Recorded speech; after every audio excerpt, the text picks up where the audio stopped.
खबरों के निष्पक्ष विश्लेषण के लिए सब्सक्राइब करें Jantantra TV and press the bell icon. Never miss any update.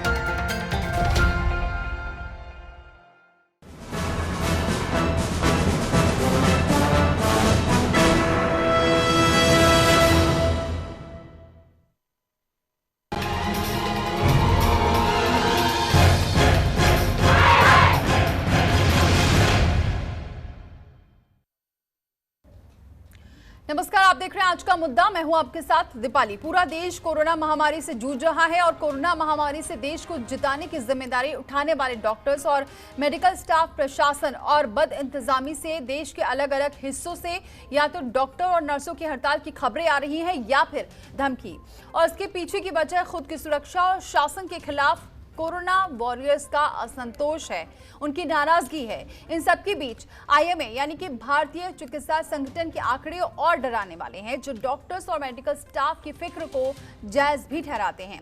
ऐसे में सवाल यह है कि जब कोरोना वॉरियर्स ही मैदान छोड़ देंगे तो फिर महामारी से देश को बचाएगा कौन? कैसे देश कोरोना के खिलाफ जंग में विजय पताका फहराएगा? एक रिपोर्ट देखिए, फिर करेंगे चर्चा।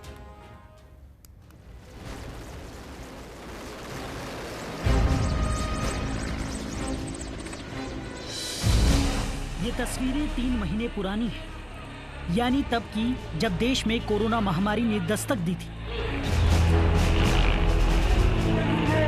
और तब पूरे देश में कोरोना वॉरियर्स को सम्मानित किया गया था। उन पर फूलों की बारिश हुई थी। और ये तस्वीरें अब की है, जब कोरोना महामारी अपनी पीक पर है। देश में कोरोना केसेस की संख्या 23 लाख के आंकड़ों को पार कर चुकी है। हर रोज 50,000 से ज्यादा केस सामने आ रहे हैं और तब कोरोना वॉरियर्स या तो हड़ताल पर जा रहे हैं या फिर हड़ताल पर जाने की धमकी दे रहे हैं। बिहार की राजधानी पटना के एम्स के सभी जूनियर डॉक्टर कार्य बहिष्कार और हड़ताल पर जाने की रणनीति बना रहे हैं। खबरें ये भी आई हैं कि गुरुवार को तो एम्स में ही डॉक्टर धरने पर भी बैठ गए थे। ये जूनियर डॉक्टर्स प्रोत्साहन राशि बढ़ाने की मांग कर रहे हैं और कोरोना महामारी के बीच खुद की सुरक्षा के लिए भी चिंतित हैं। ये तस्वीरें 4 रोज पुरानी हैं और पंजाब के लुधियाना की हैं, जहां एसपीएस अपोलो अस्पताल में नर्स स्टाफ धरने पर बैठ गए थे। हॉस्पिटल के गेट के सामने अस्पताल प्रशासन के खिलाफ जमकर नारेबाजी की थी। एसपीएस अपोलो अस्पताल की नर्सों ने अस्पताल प्रबंधन पर कोरोना संकट के बीच रात दिन काम करवाने और सैलरी बढ़ोतरी में वादा खिलाफी का आरोप लगाया। हमारे हॉस्पिटल में देखो मॉर्निंग नाइट करके कौन है जो मॉर्निंग कर लेगा पीपी डाल के, और इन्होंने हमारा रोस्टर चेंज किया हमारे से बिना पूछे अपनी मर्जी से।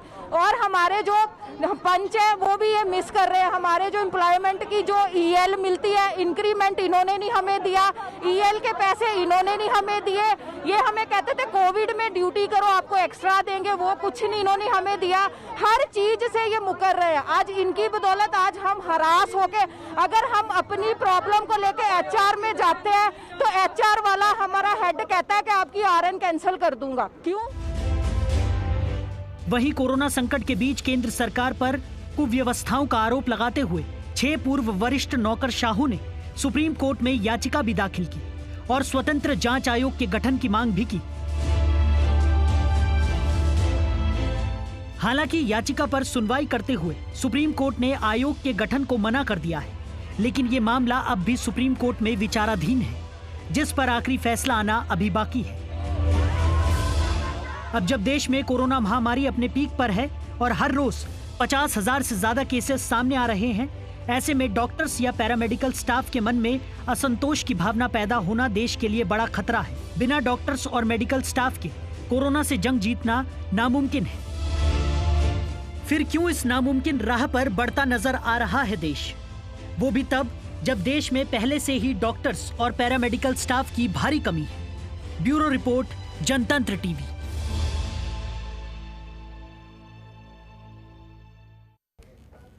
तो एक तो कोरोना संकट के बीच देश के बिहार और पंजाब से मेडिकल स्टाफ की हड़ताल की तस्वीरें सामने आ रही हैं, तो वहीं एक सच ये भी है कि देश मेडिकल स्टाफ की कमी से भी जूझ रहा है। देश का डॉक्टर जनसंख्या अनुपात उसका काफ़ी कम है। प्रति 11,000 लोगों पर 0.8 डॉक्टर ही मौजूद हैं। यानी औसतम अगर बात करते हैं तो 11,082 लोगों पर एक सरकारी डॉक्टर है। तो अंदाजा लगा सकते हैं कि स्थितियां क्या हैं फिलहाल यहां पर मेडिकल स्टाफ की। एक सर्वे के मुताबिक बीते साल अगर बात करते हैं तो 6 लाख डॉक्टर और 20 लाख नर्सों की कमी है इसमें, और जो मौजूद हैं उनमें से कई स्वास्थ्यकर्मी कोरोना पॉजिटिव भी हो गए हैं। भारतीय चिकित्सा संगठन यानी IMA की एक रिपोर्ट कहती है कि अब तक 196 डॉक्टर्स की कोरोना महामारी से मौत हो चुकी है और इनमें से 170 की उम्र 50 से ज्यादा थी और लगभग इसमें 40% जनरल प्रैक्टिशनर्स थे। और ये आंकड़े यहाँ पर साझा करते वक्त IMA ने PM मोदी से मेडिकल स्टाफ की ओर ध्यान देने की गुहार भी लगाई है। जैसे यूनाइटेड नर्सेज एसोसिएशन के आंकड़े कहते हैं कि 30 जून तक राजधानी दिल्ली में 1000 से अधिक नर्सिंग कर्मचारी कोरोना संक्रमित हो चुके हैं। तो ये अब प्रधानमंत्री से गुहार लगाई गई है। साथ ही ये भी कहा गया है कि जो मेडिकल स्टाफ अस्पतालों में काम कर रहा है उनका ये आरोप है कि उनसे कोरोना संकट के बीच 12 घंटे से ज्यादा की शिफ्ट भी कराई जा रही है, जबकि सुरक्षा उपकरणों की भी भारी कमी है। तो लापरवाही देखिए कि किस तरह से जूझ रहे हैं यहाँ पर जो डॉक्टर्स हैं और नर्सेज हैं। PPE किट भी ज्यादातर मेडिकल स्टाफ के पास मौजूद ही नहीं है। तो अपने सुरक्षा कारणों के चलते 30 जून से पहले तक दिल्ली मुंबई में 500 से ज्यादा पैरामेडिकल कर्मचारियों ने नौकरी भी छोड़ दी है। तो देश में मेडिकल स्टाफ की भारी कमी है और ये आंकड़े बता रहे हैं।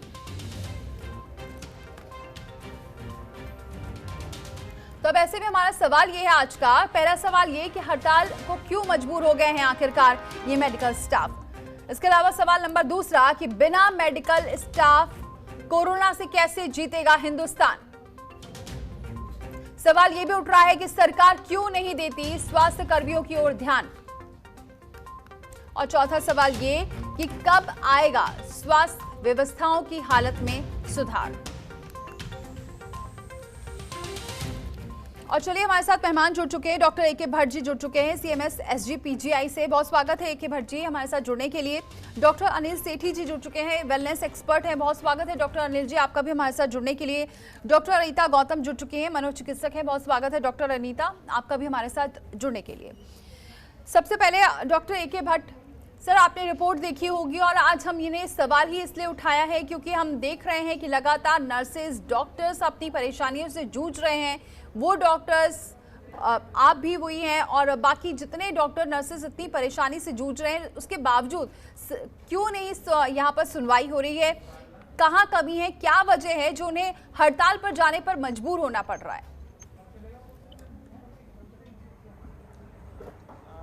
वैसे जो सीमित संसाधन हैं, जैसे चिकित्सालयों में कोरोना के मरीज आ रहे हैं, वहाँ जो आवश्यक चीज़ें होती हैं जैसे PPE किट हैं, ग्लव्स हैं, मास्क हैं जी, और प्रॉपर सैनिटाइजेशन की व्यवस्था है, ज़्यादातर जगह तो की जा रही है। लेकिन ये हड़ताल पे जाने का एक कार्य का तो प्रेशर है ही। मरीज आते हैं और ये एक अलग तरीके के मरीज होते हैं जिन्हें थोड़ा सा अलग तरीके के केयर की ज़रूरत होती है। दूसरे जो दिमाग में कहीं न कहीं इन्फेक्शन का भय तो सभी के रहता ही है। PPE किट पहनने के बावजूद भी ये देखा गया है कि कहीं PPE किट में कोई लीकेज हो गया, कहीं कुछ हो गया, जरा सी असावधानी हो गई तो इन्फेक्शन होने के चांसेस रहते हैं। तो एक तरीके का जितने लोग भी वहाँ ड्यूटी करते हैं सबके दिमाग में भय रहता है जी, और मानसिक दबाव भी रहता है। लेकिन जो हड़ताल हो रही है, हड़ताल में ज्यादातर जो कंट्रीब्यूशन है वो चिकित्सालयों का या वहाँ के सिस्टम का लोकल इशूज ज्यादा काम करते हैं जी। मुझे लगता है कार्य को लेकर के जितना भी मेडिकल स्टाफ है पूरी अपनी क्षमता, पूरी शक्ति, पूरा ज्ञान के साथ लोग लगे हुए हैं। और इसीलिए आप देखिए कि अपने देश में कोरोना से ग्रसित होने के बावजूद उससे ठीक होने वाले रोगियों की संख्या तादाद काफ़ी अच्छी है। ये चिकित्सालय में अपने देश के चिकित्सालयों में इलाज की व्यवस्था और चिकित्सा कर्मियों के प्रयास, ईमानदारी से, मेहनत से प्रयास का ही बिल्कुल परिणाम सवाल है। यही उठ रहा है कि ठीक होने डॉक्टर्स वाले और लोगों जो की चिकित्सा कर्मी है तादाद वो अच्छी इतनी खासी है। ईमानदारी से अपना काम कर रहे हैं, अपनी जान की बाजी लगाकर काम कर रहे हैं, लेकिन उसके बावजूद आज उन्हें अगर इस मुसीबत, उनके लिए जब मुसीबत खड़ी हो रही है, इस वजह से मजबूर हैं हड़ताल पर आने के लिए। हमारे साथ डॉक्टर MC मिश्रा जी भी जुड़ चुके हैं, फॉर्मर डायरेक्टर रह चुके हैं एम्स के। बहुत स्वागत है सर हमारे साथ जुड़ने के लिए।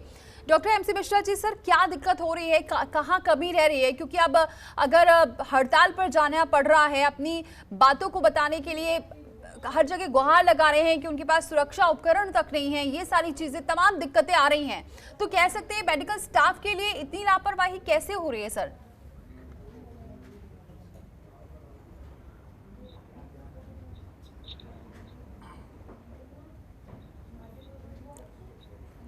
डॉक्टर MC मिश्रा जी, मेरी आवाज आप तक पहुंच रही है?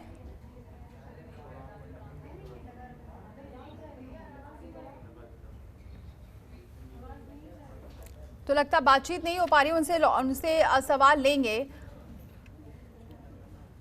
डॉक्टर अनिल सेठी का रुख करते हैं। डॉक्टर अनिल, आपको क्या लग रहा है कि इतनी परेशानी से जूझ रहे हैं मेडिकल स्टाफ, और ये आज से नहीं, पिछले कई महीनों से जूझ रहे हैं, कहीं सैलरी से परेशान हैं, तो कहीं सुरक्षा उपकरणों से परेशान हैं, कहीं उनसे 12-12 घंटे की शिफ्ट करा रहे हैं?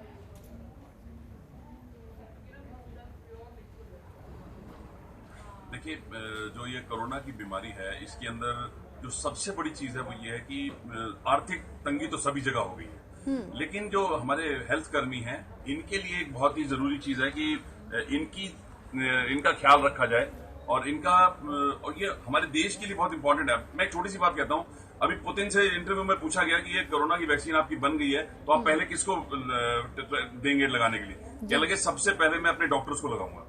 तो लोगों ने पूछा क्यों? बोले अगर एक डॉक्टर चला जाता है, जिंदगी उसकी खत्म हो जाती है, तो दूसरा डॉक्टर बनाने में हमें 30 साल लगते हैं, और उसमें करोड़ों रुपए खर्च होता है गवर्नमेंट का। तो देखिए, हमें इसकी, जो हमारे डॉक्टर्स हैं, हमारी जो हेल्थ वर्कर्स हैं, उनकी इंपॉर्टेंस समझनी पड़ेगी। और अगर हम उनकी इंपॉर्टेंस अब नहीं समझेंगे, चाहे वो प्राइवेट मेडिकल हॉस्पिटल्स हैं, चाहे वो गवर्नमेंट हैं, दोनों में ही कहीं ना कहीं कुछ ना कुछ दिक्कत है। देखिए, बाई एंड लार्ज तो चीजें मतलब इंप्रूव हुई है पहले से, ऐसा नहीं है कि नहीं हुई है, लेकिन उसमें इंप्रूवमेंट की और गुंजाइश है। हर वक्त इंप्रूवमेंट की गुंजाइश रहती है कि आप जहां पे भी हैं। तो मुझे क्या लगता है कि सेंसिटिव होना पड़ेगा मैनेजमेंट्स को, चाहे वो प्राइवेट है चाहे गवर्नमेंट है। गवर्नमेंट को तो अपने रूल्स एंड रेगुलेशन थोड़े इंप्रूव करने पड़ेंगे, क्योंकि कॉन्ट्रेक्चुअल एम्प्लॉइज खासतौर से दिक्कत में है। और अगर उनको PPE किट नहीं मिलेंगे, प्रोटेक्शन नहीं मिलेगा, तो आप चाहते हैं आपका बंदा जाके फौज लड़े जाके, और वहां पे उसको बंदूक ही ठीक से ना मिले, और उसको एमिनेशन ही ना मिले, तो कैसे करेगा? उसको अपनी सेफ्टी भी करनी है। देखिए, उसके परिवार है। बिल्कुल सही कह रहे हैं आप, इंपॉर्टेंस समझनी होगी। बिल्कुल सही कह रहे हैं डॉक्टर अनिल, इंपॉर्टेंस समझनी होगी। और इसी वजह से क्यों ऐसी दिन देखने को मिलते हैं जब यहाँ पर हम देखते हैं नर्सेज या फिर डॉक्टर्स अपनी मांगों पर अड़ते हैं, उनकी सुनवाई नहीं होती है।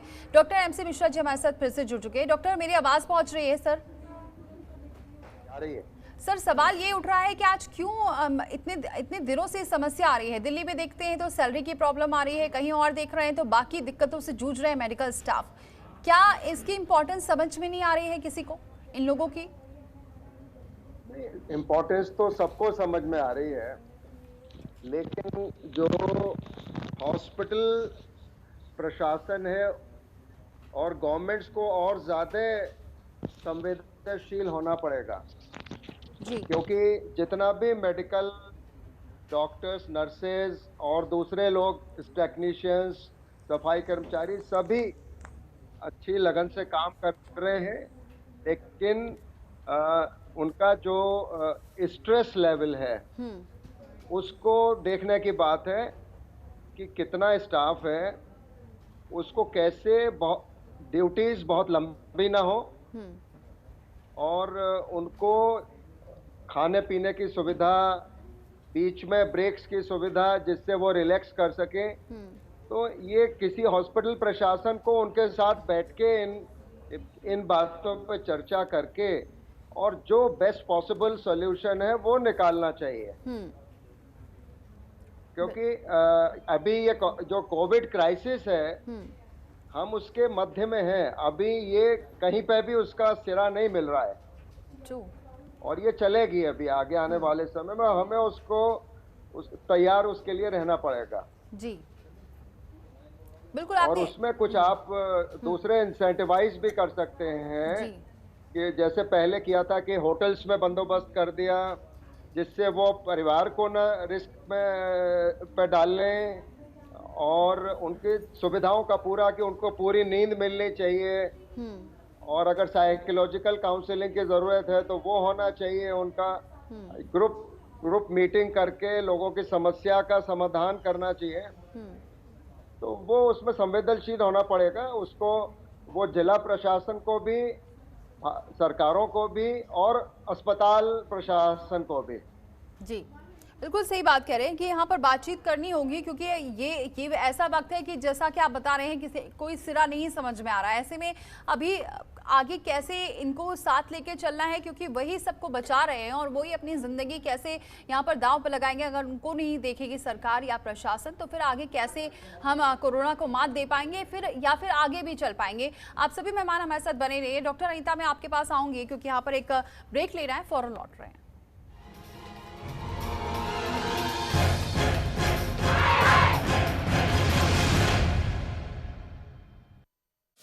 खबरों के निष्पक्ष विश्लेषण के लिए सब्सक्राइब करें Jantantra TV and press the bell icon. Never miss any update.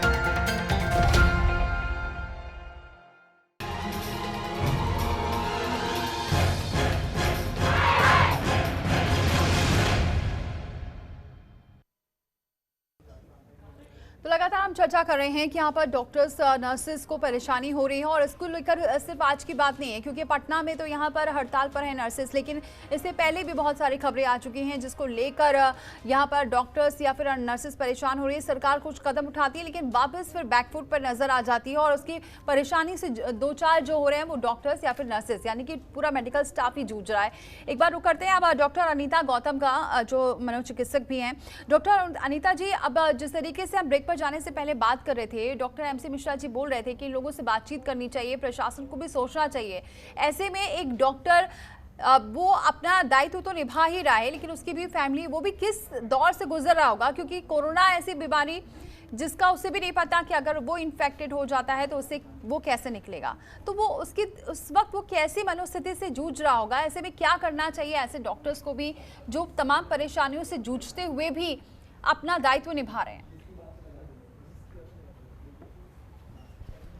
आपने बिल्कुल सही कहा कि कोरोना जो महामारी आई है हम सबके लिए नहीं है, आपके लिए भी पहली बार है और डॉक्टर्स के लिए भी पहली बार है। हम इसको अभी भी समझ रहे हैं, इसकी वैक्सीन अभी भी तैयार नहीं है, तो जाहिर सी बात है इसके इन्फेक्शन होने के चांसेस जितना एक आम इंसान को उतना ही एक डॉक्टर्स को है।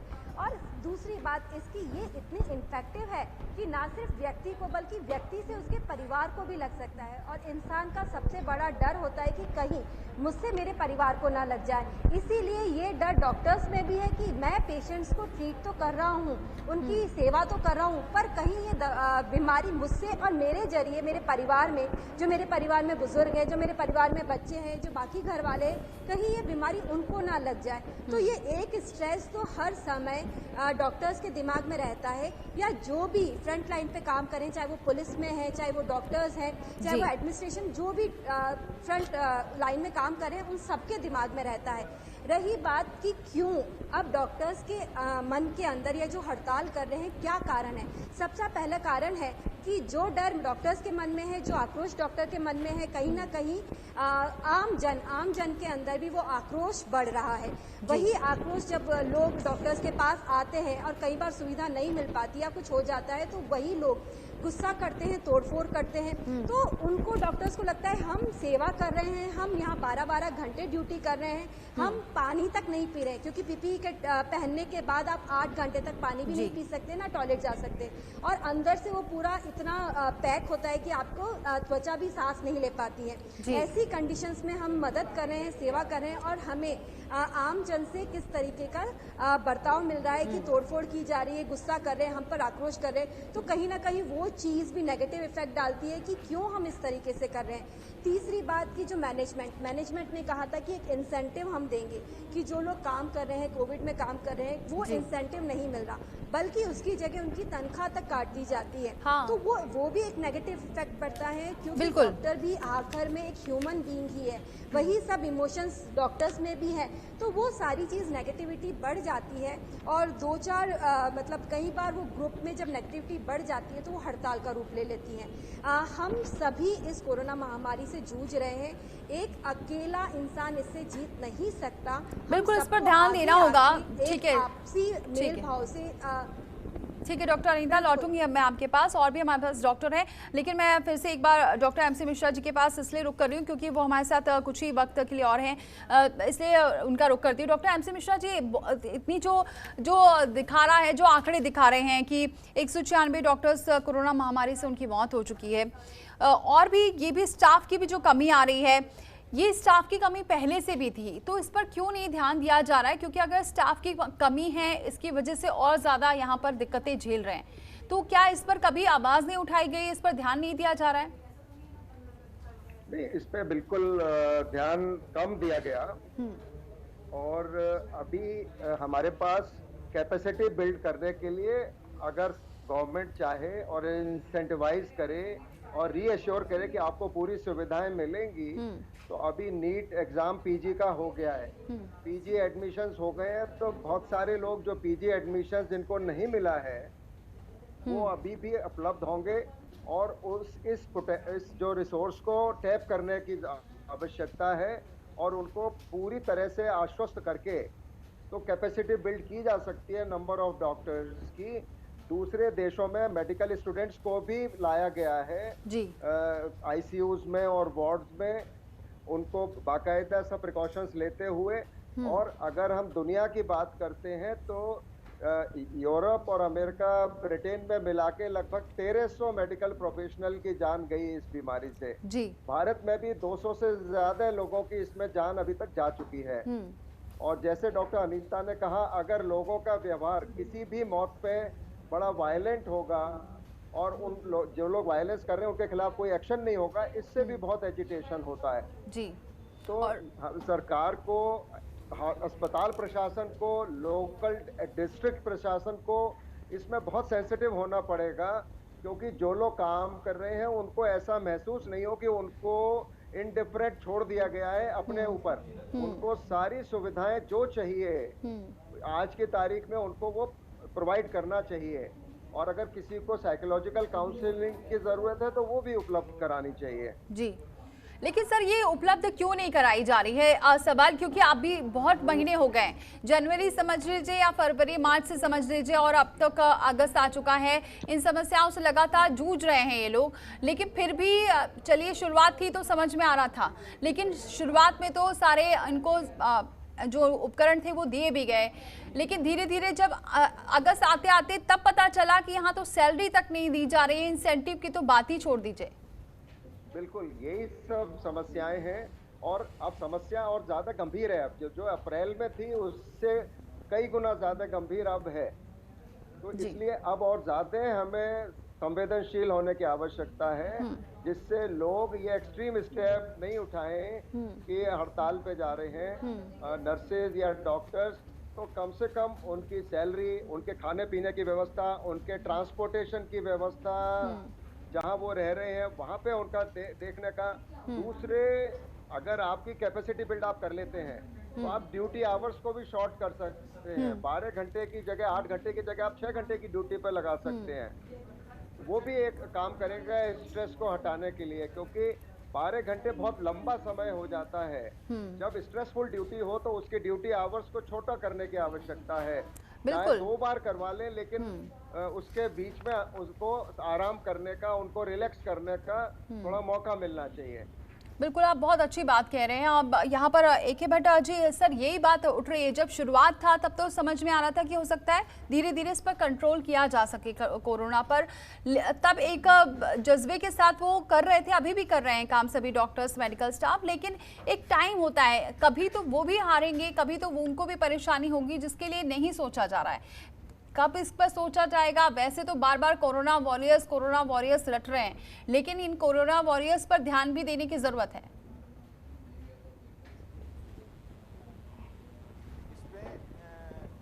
इसमें ये जो कोरोना वॉरियर्स की जो प्रॉब्लम्स हैं, जो इलाज में जितने भी लोग लगे हैं, सफाई कर्मचारियों से लेकर डॉक्टर तक, तो इसमें यह है कि ये समस्याएं कई तरीके की हैं। पहले जैसे कि जिसकी अस्पताल में ड्यूटी लग जाती है, मान लिया 1 हफ्ते के लिए लग गई या 2 हफ्ते के लिए लग गई, तो उस समय वो उसको वहीं रहना होता है। रहने की व्यवस्था, तो रहने में जैसे ड्यूटी किसी ने 6 घंटे की, 7 घंटे ड्यूटी की, तो उसमें रहने के लिए जो व्यवस्था कोशिश ये करनी चाहिए चिकित्सालय के आसपास हो और कंफर्टेबल लिविंग हो, और उसमें रहने की ठीक ठाक व्यवस्था हो, कंफर्टेबल लिविंग हो, साथ में भोजन की, नाश्ते की इसकी व्यवस्था ठीक ठाक हो, सफाई की व्यवस्था हो, और जो जो आवश्यक चीजें डे टू डे में है वो उपलब्ध होनी चाहिए। दूसरा, जैसे डॉक्टर मिश्रा साहब ने भी बताया, ट्रांसपोर्टेशन होना बहुत जरूरी। जहां इन लोगों को रोका जाए वहां से अस्पताल तक ले जाने के लिए ये चिकित्सालय प्रशासन का और शासन की जिम्मेदारी बनती है कि वहां से व्हीकल्स की व्यवस्था करें जिससे वो ड्यूटी के वहां तक ले जाएं। लेकिन सर ये कब होगा? पहन करके जो ड्यूटी करते हैं सर ये लेकिन कब होगा? क्या इसके लिए आगे बढ़े हैं डॉक्टर्स? हाँ नहीं हाँ, कर भी रहे हैं। जैसे हमारे यहाँ लखनऊ में कुछ संस्थानों में काफी कुछ ठीक कर लिया गया, और जहाँ नहीं वहाँ किया जा रहा है, और इसके लिए हम लोग रेगुलरली मीटिंग करते हैं। टास्क फोर्स बनी हुई है और उस मीटिंग में जो जो कमियां आती हैं उनको दूर करते हैं, मरीज की भर्ती से लेकर के ड्यूटी को लेकर के। जैसे कि शुरू में हम लोग पीपी किट पहना करके ड्यूटी जो है 8 घंटे कराते थे, तो 8 घंटे पीपी किट पहन करके ड्यूटी करना संभव नहीं था। वो पीरियड हमने 8 घंटे का रिड्यूस करके अब 6 घंटे कर दिया है। चलिए अच्छी बात है, अगर उत्तर प्रदेश में हो रहा है तो ये और भी जगह होना चाहिए। अगर और जगह होगा तो शायद ये समस्याएं निकलकर सामने नहीं आए, कुछ तो राहत मिलेगी। बने रहिए सर हमारे साथ। यहाँ पर मैं आऊंगी डॉक्टर आपके पास भी, डॉक्टर अनिल जी मैं आपके पास लौटूंगी। एक छोटा सा ब्रेक ले रहे हैं और हमारे साथ डॉक्टर MC मिश्रा जी जुड़े हुए थे। बहुत बहुत स्वागत, बहुत बहुत शुक्रिया सर हमारे साथ जुड़ने के लिए। और अभी थोड़ी देर में लौटते हैं एक ब्रेक के बाद, उसके बाद चर्चा करेंगे डॉक्टर अनिल से।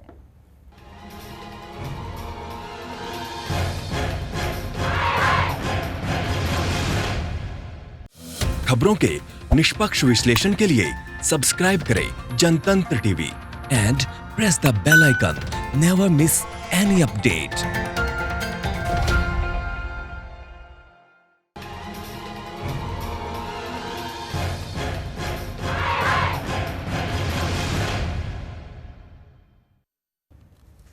ब्रेक के बाद स्वागत है आपका। अब रुक करते हैं डॉक्टर अनिल सेठी जी का। डॉक्टर अनिल, बात ये यहाँ पर ये भी उठती है कि अगर हड़ताल पर जा रहे हैं उससे पहले बाकायदा चेतावनी दी होगी, नोटिस दिया होगा, उसके बाद हड़ताल पर पहुंचे होंगे। इसका मतलब ये तो साफ है कि पहले से उनकी कोई सुनवाई नहीं हो रही है नर्सेज की, इसी वजह से तो नौबत यहाँ हड़ताल पर आने की। और ऐसा नहीं है कि अभी आए, इससे पहले भी हड़ताल पर पहुँच चुके हैं। 1 महीने से लगातार ये, अगर हम बिहार की बात करते हैं तो वहाँ पर लगातार हड़ताल चल रही है। ऐसे हालात बाकी राज्यों में भी हैं, तो चेतावनी के बाद भी अगर नहीं सुनवाई हो रही, इसका मतलब ये है कि कोई मतलब नहीं है, बस वो अपना काम कर रहे हैं और वो बस कहने के लिए बस कोरोना वॉरियर हैं। जी देखिए, ऐसा है कि हड़ताल कभी भी कोई भी बंदा जाता है तो वो उसका लास्ट रिसोर्ट होता है, वो पहला रिसोर्ट नहीं होता। और क्योंकि करके किसी को भी खुशी नहीं मिलती है हड़ताल करने के बाद। और देखिए, कोरोना ने तो बहुत कुछ हमारी परतें खोल दी हैं। कहते हैं ना, prepare for the best and be ready for the worst. लेकिन हमारे यहाँ तो वर्स्ट ही ज्यादा दिख रहा है। देखिए, प्रेशर ज्यादा और सुविधाएं कम, ये शुरू से था। मैं एक छोटी सी एग्जांपल देता हूँ आपको। कोई कॉल सेंटर में बंदा काम करता है, छोटी सी नौकरी करता है, उसको पिकअप एंड ड्रॉप मिलता है। उसको घर से उठा के लेके जाती है टैक्सी या व्हीकल, और उसको ऑफिस छोड़ के फिर ऑफिस से वापस आती है। हमारे डॉक्टर्स की तो ड्यूटी आवर्स भी बड़े डिफरेंट होते हैं। ऑड आवर्स में बंदे घर से निकलते हैं, उसमें लेडीज भी हैं, नर्सेज भी हैं, जेंट्स भी हैं। तो मेरा ख्याल है कि हमारे यहाँ पूरा एक सोच बदलने की जरूरत है। मतलब ये पूरी हेल्थ की पूरी सिस्टम पॉलिसी, कहते हैं ना, आमूल चूल परिवर्तन वाली बात, वो सिचुएशन आ चुकी है। और ये कोरोना ने उसमें मेरे ख्याल से तो अच्छा काम किया है कि वो सारी कमियां उजागर हो गई है। जो कमियां थी लेकिन समहाउ लोग मैनेज कर रहे थे, लेकिन उन कमियों को अब सामने लाया गया। अब देखिए, मैं आज की डेट में अगर आप मेरे से बोले तो जितने भी डॉक्टर्स और नर्सेज हैं, ये सब मेरे लिए फौजी हैं। अब जो जंग पे जा रहा है उसे पता नहीं कल जीवित रहेगा कि नहीं रहेगा। मतलब आप सोचिए, 1 मिनट के लिए सोच के देखिए कि अगर उसको कोरोना हो गया तो वो बचेगा या नहीं बचेगा, किसी को पता नहीं है। तो they are putting their life at stake. तो ऐसे में अगर उनको सुविधाएं, बेसिक सुविधाएं भी नहीं मिलेंगी, तो मेरा ख्याल है ये बहुत ही गलत बात है। चाहे वो प्राइवेट है चाहे गवर्नमेंट है, सबको इसका संज्ञान लेना पड़ेगा। और अगर नहीं लेंगे तो ये देश के साथ मजाक है, ये देश के लोगों की सेहत के साथ मजाक है, क्योंकि ये ज्यादा देर नहीं चलेगा। तो जो भी उसमें हरकतें कर रहा है, जो काम ठीक से नहीं कर रहा है, उसके लिए देखिए गवर्नमेंट के खिलाफ आजकल सोशल मीडिया पे और सब जगहों पे अवेयरनेस बहुत तेजी से बढ़ रही है। और अगर ये चीजें ज्यादा फैल गई तो ये बहुत ज्यादा दिक्कत दे सकती हैं, गवर्नमेंट्स भी हिला सकती है ये सब बातें। क्योंकि मुझे लगता है आज की डेट में जो सबसे इंपॉर्टेंट है वो हेल्थ है, और हेल्थ के लिए कोरोना के आने की वजह से सबको इंपॉर्टेंस पता चल गया है। और अगर हम सब लोग मिलके एक अवेयरनेस बनाएं और रिस्पेक्ट देने लगे, हम लोग पब्लिक भी और गवर्नमेंट और जो मैनेजमेंट है उसको तो करना ही करना पड़ेगा, नहीं तो इसके लिए बहुत दिक्कत हो जाएगी। बिल्कुल डॉक्टर अनिता, एक और बहुत सारे केसेस ऐसे आ रहे हैं कि कई जहां जब जो मरीज जाता है या उसके जो तीमारदार होते हैं वो अब सेटिस्फाइड डॉक्टर से नहीं हो रहे हैं। अब क्या उसकी ये भी वजह माने कि इतना प्रेशर है, उन पर भी ध्यान नहीं दिया जा रहा है, वो भी एक तरफ से इस चीज़ों से लड़ रहे हैं, ऊपर से मरीज जो पहुंचता है वो चाहता है कि उसको पूरा जो साथ मिले डॉक्टर का वो मिले, लेकिन वो इन सारी परेशानियों से जूझता रहता है। तो ऐसे में कितना बुरा प्रभाव पड़ता है एक डॉक्टर पर भी और फिर उस हॉस्पिटल पर भी, उन मरीजों पर भी।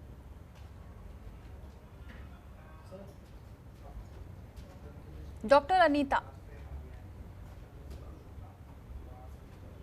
जी, देखिए आपने बिल्कुल सही कहा कि जैसा कि आपने कहा कि जब एक मरीज डॉक्टर के पास जाता है तो उसको ये लगता है क्योंकि ये कोरोना है इसकी वजह से आम जैसे पहले होता था आम उसके अंदर, तो जब भी कोई मरीज भर्ती होता था तो उसके साथ उसका एक घर वाला या फिर अटेंडेंट साथ में रहता था। तो जब मरीज बीमार है तो उसको एक बैक ऑफ माइंड एक सेटिस्फेक्शन है कि मेरा घर वाला मेरे पास है जो मुझे सपोर्ट कर रहा है। पर अभी कोरोना टाइम के अंदर अगर कोई कोरोना का मरीज भर्ती है तो वो सिर्फ अकेला भर्ती है, उसके साथ वहाँ पे उसका कोई घर वाला नहीं है। तो कहीं ना कहीं एक वही उसकी नेगेटिविटी उसके मन में आ जाती है कि क्या होगा, मैं यहाँ पे अकेला हूँ, अगर मैं मर गया तो क्या होगा, आखिरी टाइम पे मैं अपने घर वालों को देख पाऊंगा कि नहीं देख पाऊंगा। तो उसकी जो भी देखभाल कर रहे हैं वहाँ पे वो नर्सेज कर रहे हैं, वहाँ वो डॉक्टर्स कर रहे हैं। कहीं ना कहीं जब किसी चीज़ की सुविधा उसको नहीं मिल पाती या किसी चीज़ से वो डिससेटिस्फाई हो जाता, सपोज खाने को लेकर कि ये जो खाना मुझे मिला है ये मेरी पसंद का नहीं है, वही उसके एजिटेशन को बढ़ा देती है कि मैं क्या इतना बीमार हूँ कि मुझे इस तरीके का खाना दिया गया। एक छोटा सा एग्जाम्पल है, या फिर मुझे ये टॉयलेट मुझे पसंद नहीं है, या इस तरह में AC नहीं चल रहा है, व्हाटएवर कुछ भी चीज़ होती है जो उसके एजिटेशन गुस्से को बढ़ा देती है। तो उसके दिमाग के अंदर ये है कि डॉक्टर्स या नर्सेज मेरे अच्छे से सेवा नहीं कर पा रही, जबकि ऐसा बिल्कुल नहीं है। डॉक्टर्स नर्सेज पूरे मन से उनकी सेवा करते हैं, पूरे अपने पूरा ध्यान रखकर कि किस तरीके से उस मरीज को एक घर वाला मानकर उनकी सेवा कर रहे हैं। उनको सब चीज़ें जो एक अटेंडेंट करता है वही चीज़ें पैरामेडिकल स्टाफ या फिर मेडिकल स्टाफ उनके लिए कर रहा है। तो कहीं ना कहीं डिससेटिस्फैक्शन भी हमारे गुस्से के लिए एक बड़ा कारण है, चाहे वो मरीज की तरफ से हो चाहे वो डॉक्टर्स की तरफ से हो। जो हमारा डिससेटिस्फैक्शन कई बार आक्रोश के रूप में बाहर आ जाता है और कई बार ये हड़ताल और इन सब के रूप में बाहर आता है। सबसे इसमें देखने की बात है कि हम सबको मिलके इसके लिए काम करना पड़ेगा, डिससेटिस्फैक्शन को कम करने के लिए हर एक लेवल पर। सबसे पहले डॉक्टर्स जहाँ पे इनको स्ट्रेस ज़्यादा है, अपने को स्ट्रेस किस तरीके से कम करा जाए उसके बारे में बात कर सकते हैं। जैसा सर ने अभी कहा है कि काउंसलर्स की व्यवस्था होनी चाहिए, क्योंकि आफ्टर ऑल डॉक्टर्स भी ह्यूमन बीइंग है, उनमें भी इमोशंस है, गुस्सा आक्रोश है, एक नेगेटिविटी उनमें भी आ सकती है। तो अगर एक टाइम टू टाइम काउंसलिंग होगी तो वो नेगेटिविटी कम हो जाएगी। मैनेजमेंट हॉस्पिटल मैनेजमेंट की तरफ से जो इंसेंटिव्स का उन्होंने वादा किया है एटलीस्ट आप वो पूरा तो करें, और नहीं हो तो जो उनकी सैलरी है एटलीस्ट वो ना काटें, क्योंकि अभी वही मेन हमारे पिलर्स हैं जो इस कोरोना महामारी के खिलाफ लड़ रहे हैं। तो एक इंसेंटिव बहुत ह्यूमन बीइंग के लिए बहुत ज़रूरी हो जाता है, एक इंसेंटिव देना। और उसको एक चीज़ तो है कि डॉक्टर जब हम शपथ लेते हैं तो वही हमको अंदर से प्रमोट करती है कि हम इसके अंदर आगे बढ़े, काम करें, पर उसके साथ साथ अगर इंसेंटिव भी मिलता है तो वो चीज़ हमारी डबल हो जाती है। इसलिए इंसेंटिव ना काटें, सरकार के लेवल पे, गवर्नमेंट के लेवल पे ये देखें कि जो सुविधाएं हम मिनिमम एटलीस्ट जो चीज़ हमारी लाइफ सेविंग है वो तो प्रोवाइड की जाए, जैसे पीपीई किट है या इस तरीके की चीज़ें जो लाइफ सेविंग है, जो हमें उससे बचाए इन्फेक्शन से, वो चीज़ एटलीस्ट आप वहाँ पे अवेलेबल करा सके। तो हर एक लेवल पर हम इस चीज को करेंगे ताकि अच्छे से हम इसके खिलाफ लड़ सकें। लेकिन ये कब वो टाइम आएगा, क्योंकि इतना वक्त हो चुका है। और डॉक्टर ए के भट्ट, सवाल फिर वही उठ जाता है, जीडीपी का अगर 2% से कम खर्च हो रहा है, और ये कोरोना के टाइम पर हमने ये भी देख लिया कि मेडिकल इंफ्रास्ट्रक्चर हमारा उतना मजबूत नहीं है। ये कोशिश ज़रूर डॉक्टर्स, जितने मेडिकल स्टाफ ये कहते रहे कि मेडिकल इंफ्रास्ट्रक्चर को मजबूत करने की कोशिश करनी चाहिए, उस पर ध्यान देना चाहिए, लेकिन यही कमी थी कि अब सामने भी आ रही है और जिसको क्या लग रहा है कि अब मैनेज करना मुश्किल हो पा रहा है। नहीं, मैनेज करना तो थोड़ा सा, जैसे जब मरीजों की संख्या बढ़ रही है और मान लिया पहले से उतने बेड्स नहीं है, चिकित्सालय में उतनी जगह नहीं है, तो कहीं कहीं दिक्कत आ रही होगी। लेकिन हमें इधर मार्च से लेकर के इस समय तक काफी पर्याप्त समय मिल गया। जैसे हमने क्या किया कि जो हमारे हॉस्पिटल में जो बेड्स थे या जो जगह थी, जो अच्छे, जैसे लेवल 3 के अस्पताल हैं, सुपर स्पेशलिटी लेवल के हॉस्पिटल है, तो हमने कोविड के लिए डेडिकेट कर दिए बेड, 200 बेड कर दिए, किसी अस्पताल ने 250 कर दिए, किसी 300 कर दिए, और उसमें मरीज भर्ती हो रहे हैं। तो ऐसा अभी जैसे उत्तर प्रदेश का जहाँ तक यहाँ काम देख रहे हैं, यहाँ हम लोगों के सामने अभी तक कोई बेड वाली ऐसी प्रॉब्लम नहीं आई हमारे पास। लेकिन सर दिक्कत ये है कि बेड वाली दिक्कत नहीं, मरीजों की बात नहीं, बात यहाँ डॉक्टर और स्टाफ की हो रही है कि उन्हें वो सुविधाएं क्यों नहीं दी जा रही है, क्यों वो सैलरी के लिए और इंसेंटिव, उनको मोटिवेट करने का कोई भी यहाँ पर जरिया नजर नहीं आ रहा है। मैं वही बात बता रहा हूँ कि ज्यादातर जैसे 2 सिस्टम यहाँ दीपाली जी पैरेलल रन करते हैं। एक तो गवर्नमेंट का सिस्टम है जो हमारे पब्लिक सेक्टर के हॉस्पिटल्स इंस्टीट्यूशंस हैं, दूसरा सिस्टम जो प्राइवेट सेक्टर के हैं। तो गवर्नमेंट सिस्टम में जैसे सैलरी एक फिक्स है, इसके लिए सबको सैलरी जो मिल रही, यहाँ कोई सैलरी जो किसी की कोई कम नहीं की जाती, काटी नहीं जाती, क्योंकि फिक्स सैलरी है, स्केल के हिसाब से मिलती है। जो हमने आउटसोर्स पे एम्प्लॉय रखे हैं उनका भी फिक्स है, जो वेजेज हैं वो उनके दिए जा रहे हैं। जो उनको मेडिकल फैसिलिटी जो पहले से अनुमान है, जिन जिन फैसिलिटीज के एलिजिबल हैं, दी जा रही हैं, और ड्यूटी भी कर रहे हैं। अब प्राइवेट सेक्टर में हो सकता है जो प्राइवेट हॉस्पिटल्स हैं वहाँ इस तरीके की कुछ प्रॉब्लम्स राइज होती हों, लेकिन उसके लिए भी हमने गवर्नमेंट सिस्टम डेवलप कर रखा। जो चीफ मेडिकल अफसर जिले का होता है उसको हमने नोडल अफसर बना रखा है, और वो उससे कहा जाता है कि आप पूरे जितने भी प्राइवेट हॉस्पिटल्स आपके जिले में काम कर रहे हैं कोविड के मरीजों को लेकर के, पूरी इंफॉर्मेशन 24 घंटे की कलेक्ट करके गवर्नमेंट को भेजिए।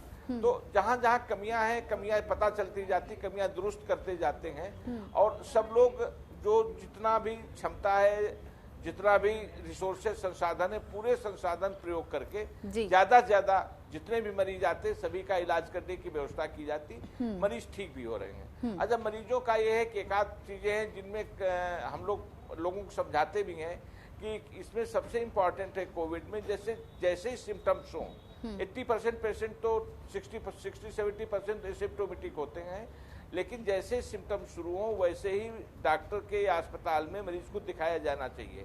इसमें जितना जल्दी ट्रीटमेंट शुरू हो जाएगा उतना अच्छा आउटकम होगा, और जितना ट्रीटमेंट लेट हो जाएगा उतना आउटकम खराब होगा। ठीक है सर। सब चीजें हैं, इन सब चीजों में कलेक्टिवली जैसे हमारी सबकी जिम्मेदारी हमारी है, चिकित्सालय की, प्रशासन की, और पब्लिक की भी जिम्मेदारी है कि अगर किसी को इस तरीके की प्रॉब्लम होती है तो चिकित्सालय से संपर्क कर इलाज। चलिए, इस पर सबको मिलकर साथ सोचने की जरूरत है। जी बिल्कुल, बनी रहिए सर हमारे साथ, लौटेंगे फिर हम आगे भी चर्चा को बढ़ाएंगे। एक और छोटा सा ब्रेक, फौरन लौटते हैं।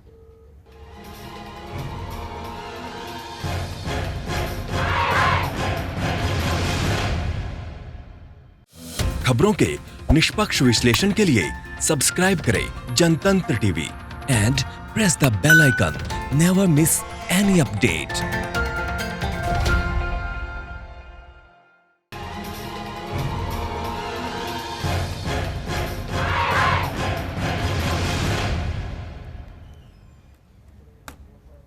और चलिए अब सीधे रुक करते डॉक्टर अनिल जी का। अनिल जी, अब सवाल ये भी उठ रहा है कि अब हमने चर्चा तो कर ली, लेकिन अब इसके लिए कौन आगे बढ़ेगा? क्योंकि कोशिशें हर तरफ से हो रही हैं, सरकार कहती आ रही है कि हाँ हम सब इंतज़ाम कर रहे हैं, लेकिन अगर इंतज़ाम होते तो शायद आज हड़ताल भी नहीं होती और इन परेशानियों से जूझ नहीं रहते। आए दिन हम सोशल मीडिया पर भी कई नर्सेस को देखते हैं, कई स्टाफ को देखते हैं जो अपनी परेशानियों को शेयर करते हुए भी नजर आए हैं।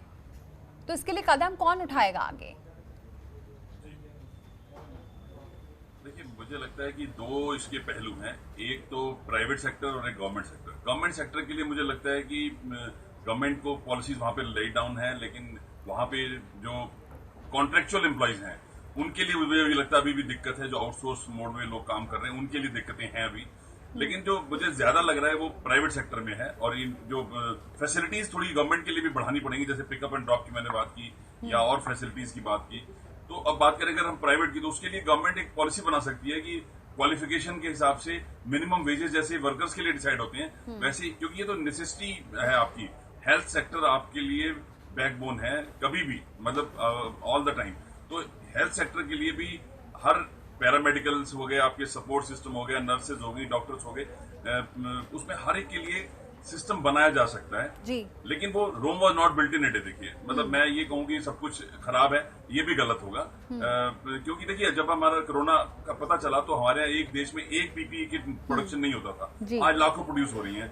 ऐसे ही अगर हम ग्लव्स की बात करें, मास्क की बात करें, तो प्रोड्यूस हो रहे हैं। तो ऐसे ही अगर इस बातों की तरफ ध्यान जाएगा, और आप लोग जैसे उठा रहे हैं मुद्दा, मेरे ख्याल से बहुत ही अच्छा मुद्दा आपने उठाया, not many channels are covering this. तो ये जनतंत्र का जो प्रयास है बहुत काबिल तारीफ है। अगर ये इसको किसी भी पॉलिटिशियन ने, किसी भी नेता ने, किसी भी बिजनेसमैन ने देख लिया तो शायद उसका कुछ इम्पैक्ट होगा और ऐसे ही मोमेंटम बनता है। देखिए, मैं कहता हूँ मैं अकेला ही चला था जाने में मंजिल सनम, लोग मिलते गए, कारवां बनता गया। तो हर एक की एसोसिएशंस हैं, अपनी जो यूनियंस हैं, वो सब मिलजुल के काम करेंगे और आप जैसे मीडिया हाउसेज भी अगर साथ में लग जाएंगे तो मेरा ख्याल से इस पे एक्शन जल्दी हो जाएगा, क्योंकि गवर्नमेंट को समझ में आएगा। क्योंकि देखिए, हेल्थ सेक्टर की इंपॉर्टेंस सारी दुनिया समझ चुकी है, चाहे वो नेता हो, अभिनेता हो, चाहे वो बिजनेसमैन हो, सबको हेल्थ सेक्टर की इंपॉर्टेंस पता है। परिस्थितियां बहुत टफ हैं, लेकिन वो फिर भी काम कर रहे हैं। देखिए, वी मस्ट अप्रिशिएट दैट, हमें उनको अप्रिशिएट करना चाहिए कि इस परिस्थिति में, क्योंकि मुझे पता है मेरा बेटा पीपीई किट पहन के हैदराबाद से दिल्ली तक आया था और वो टोटली एग्जॉस्टेड था, मतलब he was totally in bad shape. मतलब वो उतार के मतलब सीधे नहाने गया और कहता पापा बात मत करो मेरे से, बहुत बुरा हाल है। मतलब पीपीई किट पहनना अपने आप में बहुत बड़ा चैलेंज है, और वो उसको पहन के हंसते हंसते काम कर रहे हैं, तो बहुत बड़ी बात है जी, बिल्कुल। तो वी मस्ट अप्रिशिएट देम और हमें उनकी जो ड्यू है वो जरूर देना चाहिए, और वो चाहे प्राइवेट सेक्टर में हो चाहे वो गवर्नमेंट सेक्टर में हो। मुझे लगता है कि प्राइवेट सेक्टर वालों को तो और भी बहुत सारे तरीकों से कमाई कर सकते हैं वो, लेकिन अपने एम्प्लॉइज को अगर खुश नहीं रखेंगे तो वो कैसे बनेगा? बिल्कुल, यही बात है, यही सवाल है कि यहाँ पर जो है वो सरकार को सोचना होगा, प्रशासन को सोचना होगा, क्योंकि जब तक सोचेंगे नहीं तो ऐसी समस्याएं आगे बढ़ती जाएंगी। पहले की समस्याओं से अब की समस्याओं में थोड़ा बहुत ज्यादा डिफरेंस है, इसलिए भी। डॉक्टर अनीता, अब आखिरी सवाल आपसे और ले लेते हैं। डॉक्टर अनीता, ऐसे डॉक्टर्स, ऐसे नर्सेस को क्या कहेंगी, क्या आप सलाह देना चाहेंगे? क्योंकि एक मिनट में एक चीज और बात बोलना चाह रहा था। बोलिए सर। दीपाली जी, मैं एक सेकंड एक चीज ऐड करना चाह रहा था कि हमारे बहुत सारे बेहतरीन डॉक्टर्स आज नर्सेस हमारा देश छोड़ के बाहर जा चुके हैं। अब हमें चाहिए कि हम उनको अट्रैक्ट करें और अपने देश में ऐसी परिस्थितियां बनाएं कि वो वापस इंडिया आ सके। मतलब मैं तो उस तरीके से देखता हूँ, बड़ा पॉजिटिव इंसान हूं, तो इसलिए मुझे लगता है कि हम जैसे आपने शुरू किया तो ये इनिशिएटिव आगे बढ़ेगा। कुछ समय बाद हम उसको रिवर्स देखेंगे कि बाहर से भी लोग इंडिया में आ रहे हैं और काम बिल्कुल बिल्कुल उम्मीद यही करते हैं कि बाहर से जो बाहर गए हैं वो वापस जरूर आए। डॉक्टर अनीता, जल्दी से आप आखिरी अपना कमेंट दे दीजिए कि यहाँ पर ऐसे डॉक्टर्स को का मनोबल कैसे बढ़ाएंगे जो इस वक्त जूझ तो रहे हैं, लेकिन सरकार अपने हक के लिए भी सरकारों से भी लगातार यहाँ पर आवाज उठा रहे हैं, लेकिन सुनी नहीं जा रही है, सड़कों पर उतरना पड़ रहा है। डॉक्टर्स और नर्सेज से यही निवेदन है कि आप अपने मन के मनोबल को बढ़ाए रखें, क्योंकि इस समय एक्चुअल में हम डॉक्टर्स ही हैं जो इस महामारी से लड़ सकते हैं, इसके खिलाफ विजय प्राप्त कर सकते हैं। तो सबसे पहले आपका जो पॉजिटिव माइंड स्टेट है वो पॉजिटिव रहना चाहिए, सकारात्मक सोचें। जब काम का प्रेशर बहुत ज़्यादा बढ़ जाए तो टेक अ ब्रेक। बहुत ज़्यादा लंबी शिफ्ट में काम करना भी एक इंसान के दिमाग पर प्रेशर करता है, तो कई बार आप ब्रेक लेंगे वो भी आपके लिए अच्छा होगा। जो भी टाइम है आप उसको एक पॉजिटिव चीज़ के साथ, जैसे आप अपने घर के सदस्यों से बात कर सकते हैं, जो आप अपने फ्रेंड्स हैं उन पे फ़ोन पर बात कर सकते हैं। हम जानते हैं कि अभी हमारा टाइम जो है सिर्फ हॉस्पिटल और घर सिर्फ यहीं तक सीमित है। जो बाहर हमारा एंटरटेनमेंट का साधन था वो अब बंद हो चुका है, तो हम कम से कम अपने फ्रेंड्स को फ़ोन तो कर सकते हैं, जूम मीटिंग कर सकते हैं। सिर्फ वेबिनार ही नहीं, हम कई बार अपने फ्रेंड्स के साथ जूम मीटिंग पे हंस बोलकर बात कर सकते हैं। जो जूम पार्टी एक नया ट्रेंड चल सकता है वो भी कर सकते हैं। किसी तरीके से अपने मन के मनोबल को बढ़ाए रखें। अगर आपको वाकई में कभी भी नेगेटिविटी आ रही है, आपके दिमाग में गुस्सा या फिर आक्रोश बढ़ रहा है, या फिर खुद के लिए कई बार चिंता बढ़ जाती है, या फिर अपने परिवार के लिए चिंता बढ़ जाती है, तो आप भी अपने साइकेट्रिस्ट फ्रेंड से बात कर सकते हैं, किसी काउंसलर से बात कर सकते हैं, क्योंकि आफ्टर ऑल हम भी ह्यूमन बीइंग है, हम में भी वही सब चीजें हैं जो बाकी एक आम इंसान है। तो इसमें घबराने की कोई बात नहीं है। सबसे बड़ी बात है कि पॉजिटिव सोचें ताकि अपने आप को खुश रख सकें। ठीक है, बहुत बहुत शुक्रिया आप सभी मेहमानों का हमारे साथ जुड़ने के लिए सर, और इस चर्चा में शामिल होने के लिए। अब यहाँ पर डॉक्टर्स के मनोबल तो पहले से ही यहाँ पर ऊंचे हैं और उनका जोश वैसे ही, लेकिन अगर सरकारें उन पर ध्यान नहीं देंगी और उनको अगर अपने हक के लिए, अपनी सैलरी के लिए, अपनी शिफ्टों के लिए सरकार से गुहार लगाना पड़ेगा, तो आप अंदाजा लगा सकते हैं फिर किस बात के आप उनको कहने के लिए कोरोना वॉरियर कह रहे हैं। उन पर ध्यान भी देने की जरूरत है, उनके हक पर भी सोचने की जरूरत है, क्योंकि आज वही हैं जो खड़े हुए हैं और आप लोगों की जान बचा रहे हैं। एक छोटा सा ब्रेक ले रहे हैं, जनतंत्र टीवी में खबरों का सिलसिला जारी है।